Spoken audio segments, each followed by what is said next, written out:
Allattus hincit dhugaan tokkummaa Itoophiyaatiif qabsoofna kan jedhan dhaabbileen siyaasaa hundi isaanii adda dimokiraasummaa uummata Oromoo osoo hin dabalatin fedhii isaanii waan guutuu yoo ta'e malee murtii uummataa kamiyyuu kan hin fudhanne ta'uu mirkaneessu.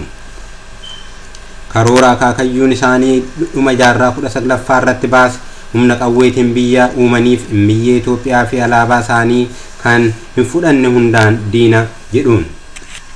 Maalirraa ka'ee sabni kun fincilee ragaa maalii qabu akkamiin rakkoo kanaaf furmaata itti kennee tokkummaa cimsina yaada jedhu sammuu keessaa hin qaban. Arras sammuu jaarraa 19ffaatiin yaadaa jiru. Seenaa dharaa fi shiraan guutame seenaa matuma isaatiin ol faallessu qabachuudhaan akka ragaatti dhiyeessu. Dabtaroonni Habashaa kaleessa Oromoon bishaan keessaa ba'ee turanii immoo Madagaskarii dhufee Sumaaleedhaa dhufee lakki Keeniyaadhaa dhufe jechuudhaan waan hedduu xibaaru. Baatii muraasa dura namni tokko immoo Oromoo fi Amaarri Goojjamitti dhalatanii obboleewwan nuun jedhe. Haa ta'uutii hayyoonni akka mirkaneessanitti Oromoon maddi isaa madda walaabuu ta'uu yoo ibsan, kanneen biroo immoo yaaduma kanarraa osoo hin fagaatin Oromoon kan madde kaaba Arsii fi kibba Baalee ta'uu ibsu. Gama biraatiin hidda latiinsa Kuush faca'iinsa jaarraa tokkoffaa keessaa yoo ilaalle gaanfa Afrikaatti faca'anii kan argaman ta'uu ibsa. Isaanis Beejjaa, Affaar, Oromoo, Sumaalii jechuudhaan tarreessa. Bakkeewwan argama isaanii bakkuma har'a irra jiraatan ta'uu mirkaneessa. Faca'iinsa warra Seem yoo ilaalle immoo kaaba Itoophiyaa, Amaara, Tigree, Eertiraa fi baha giddugaleessa Eesiyaa fi Afrikaa kaabatti faca'anii kan argaman ta'uu hubanna. Kanarraa kan hubannu dhugaan akkanatti ifa ba'ee osoo jiruu sirna garbummaa umurii dheeressuuf jecha seenaa dharaa fi shiraan xaxame uumuudhaan uummata dogoggorsuuf ifaajjii guddaa godhu. Gama biraatiin immoo seenaa fi qabsoon bilisummaa Oromoo yoo balaaleffatan bara 3,000 oliif biyya Itoophiyaa jedhamtu keessa waliin jiraachaa turre jedhu. Beektonni Oromoo namoonni baratan muraasni seenaa sabaa fi seenaa sobaa uumuudhaan biyya bittinneessuuf tattaafatu jechuudhaan balaaleffatu. Gama biraatiin immoo Oromoon gara biraatii godaanee dhufee seenaan qabu jedhu. Asirratti seenaa barkumsadee yoon kaasu seenaa sana deeggaruu yookiin mormuuf osoo hin taane dhugaa qotee baasuuf jecha kanan irratti dubbadhu ta'uun ibsa. Alaqaa Taayyee bara 19 Duwwaa 6, Hiruuy Waldasillaasee bara 1913 barreessanii fi mootiin Hayila Sillaaseen maqaa mootota Itoophiyaa bulchan jechuudhaan tarreessee namicha Chaarlis Rey jedhamutti kenne jedhame yoo ilaalle hanga mootii Minilik tokkoffaatti mootiiwwan 98 dabareedhaan bulchaa akka turan ibsu. Seenaan kunis ragaa barreeffamaa kan hin qabnee fi afoolarraa kan fudhatame ta'uu eeraniiru. Sirni bulchiinsa Salomonic Dynasty kan jedhamu bara 982 dhaloota Kiristoos booda Minilik tokkoffaan aangoo qabatee kaasee hanga bara 1777 dhaloota Kiristoos booda kaaba Itoophiyaa, Aksum, Zaaguwee, Abisiiniyaa bulchaa kan turan ta'uu hubanna. Aksumitti aanee sirni dhufe Zaaguwee Dynasty kan jedhamu yoo ta'u naannoowwan isaan bulchaa turanis Eertiraa, Tigraay fi biyya Amaarati. Bara 1270 booda warri sirna bulchiinsa Salamoon yookiin Salomonic Dynasty aangoo harkatti deeffatanii bulchaa turan.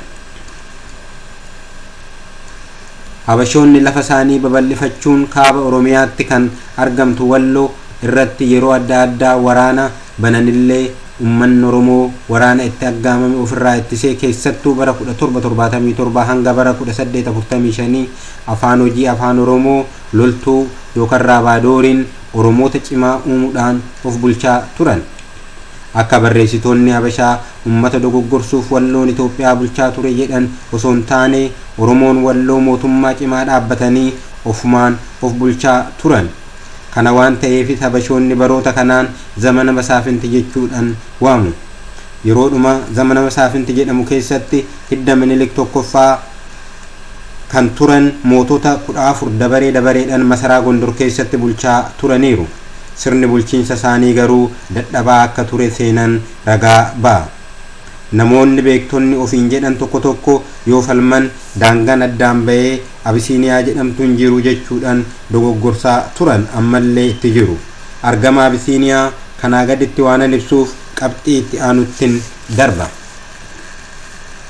osoo Oromoon sirna kolonii jalatti hin kufiniin dura Oromoon of bulchaa kan turee fi faajjii abbaa gadaa yookiin faajjii walaabuu kan jedhamu alaabaa mataa keenyaa gurraacha, diimaa fi adii irraa uumame qabaachaa turre. yeroo kana habashoonni mallii fi fallee harkaa harca'ee qabsoo bilisummaa Oromoo dura dhaabbachuuf dhagaa hin garagalchine hin jiru. keessattuu dhimma Oromoo miidiyaa sadarkaa addunyaa irratti Aljaziiraa irratti darbuun bo'oo mataa guddaa irratti uumeera.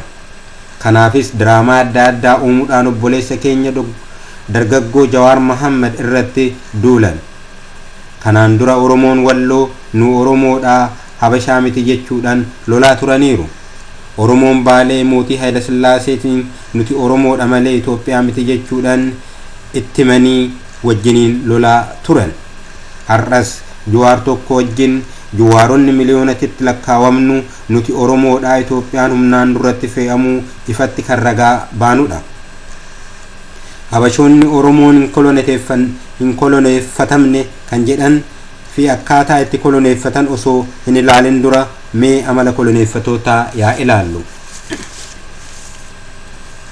koloneeffattoonni humna waraanatiin fayyadamuudhaan biyyoota bilisa ta'an erga garboonfataniin booda qabeenya uumamaa saamu. bulchiinsa isaanii diriirsu kan biyyoota cunqurfamoo akka badu godhu.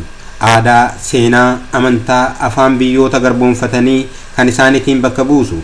habashoonnis kanuma kan duratti raawwatan. garaagarummaan koloneeffattoota Habashaa fi warra Awurooppaa jidduu jiru nuti ummata gurraacha duubatti hafaa fi hiyyeessan garboomudha. warri adii biyya koloneeffatan keessatti tajaajila daandii konkolaataa, daandii baaburaa, bilbilaa fi kan kana fakkaatan babal'isu. habashoonni kana gochuuf humnaa fi beekumsa qaban ture. kanuma osoo beekanuu har'as habashoonni maqaa Oromoo kan moggaafatan dabalatee Oromoon hin garboomne jechuudhaan dhugaa jiru awwaaluuf mudhii hidhatanii falmu. har'as sirna koloneeffattoota isaanii akka hundeen hin banne waan ummataaf dhaabbatan fakkaatanii bifa geeddarachuudhaan ummatatti mul'achaa jiru. dhiyeenya kana kan dhaabbate Buluu Paartii kan jedhamu mirga namtokkee malee mirga waloo kan hin kabajne ta'uu jala muree dubbata. kunis bu'aa isaaniif kennu maali yoo jenne saboonni cunqurfamoon akka Oromoo jiran tokkummaa akka hin qabaanne, mirga abbaa biyyummaa akka hin gaafanne, seenaa aadaa isaanii akka hin dagaagsine gochuudhaaf sagantaa qophaa'edha. barbaachisummaan tokkummaa dhugaa kan nama ol gaafachiisuu miti. biyya addunyaa kanarratti sodaatamtuu fi biyyi dureettiin Ameerikaan waan tokkummaa cimaa qabduu fi olaantummaan seeraa, mirgi namummaa fi dimokiraasii, mirgi namtokkee fi mirgi waloo waan kabajamee fi garee aangoo qabatee osoo hin taane sagaleen ummataa guutumatti waan dhaga'amuufi.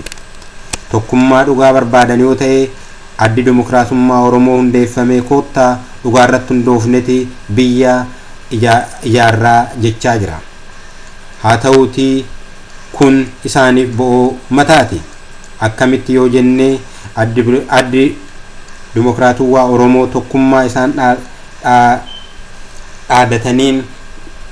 dhaadataniin kan sobaa fi kan shiraan xaxame dhiisanii tokkummaa dhugaa fedhii ummattootaa irratti hundaa'ee mirga dimokiraasii fi namummaa guutummaan kan keessatti kabajamu dantaa ummattootaa hundaaf kan dhaabbate biyya bu'uura ishii cimaa ta'e haa hundeessinu jechuun waan qabsaa'aniif. mee kanatti aansee akkaataa Oromoon itti garboomee osoo hin ilaaliniin dura sirba koo kanaan boqonnaa fudhannee itti haa deebinu.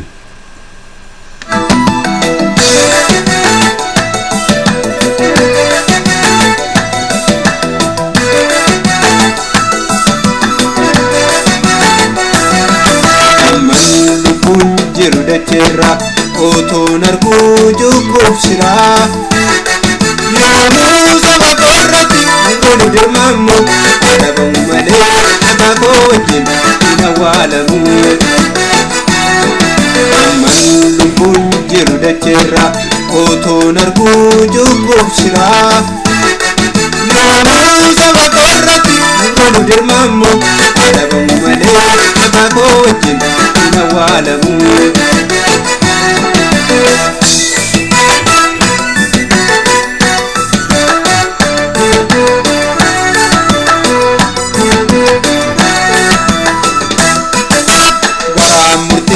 kamne dina abba erbodan kadesa sene ijennon kaba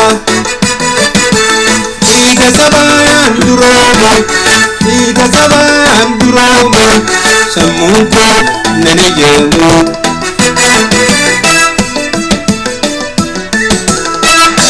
apni ama duga gumi kama arti to postos guya to kolama kalat sini duga amaduma apni modi ama duga gumi kama arti to postos guya to kolama kalat sini duga amaduma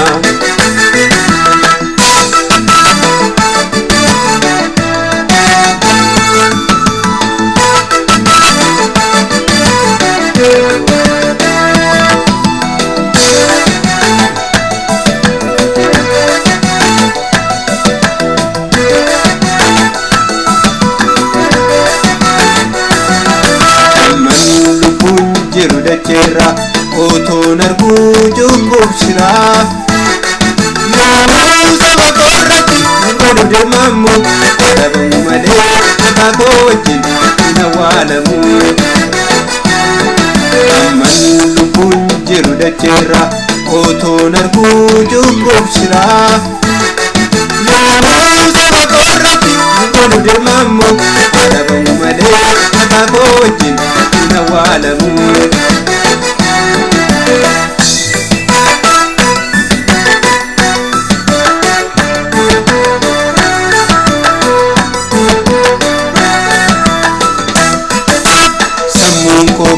ko mata saban sabu yakka murti lehin kamne nagannama iga saban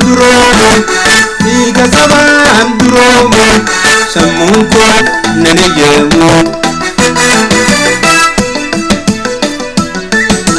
apni modi ama duga gumi kama arti to postos guya to kolama kalat sini duga amaduma apni modi ama duga gumi kama arti to postos guya to kolama kalat sini duga amaduma